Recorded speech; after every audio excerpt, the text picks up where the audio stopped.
தான் படிக்கும் காலத்தில் பொய் கூறி 100 ரூபாய் வாங்குவதே கடினமாக இருந்தது என அமைச்சர் எம்.ஆர்.கே. பன்னீர்செல்வம் தெரிவித்துள்ளார்.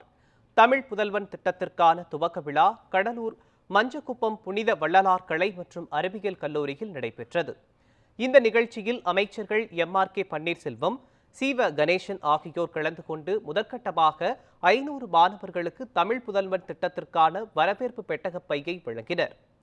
பின்னர் நிகழ்ச்சியில் பேசிய அமைச்சர் எம்.ஆர்.கே. பன்னீர்செல்வம், தான் படிக்கும் காலத்தில் பொய் சொல்லி 100 ரூபாய் வாங்குவதே கடினமாக இருந்தது. ஆனால் தற்போது ஒவ்வொரு மாணவருக்கும் மாதந்தோறும் 1000 ரூபாய் வழங்க இத்திட்டம் கொண்டுவரப்பட்டுள்ளது என கூறினார். நாங்களாம் படிக்கும் போது 100 ரூபாய்க்கு மாசத்துக்கு 100 ரூபாய்க்கு வாங்குறது எங்கள் அப்பாட்ட ரொம்ப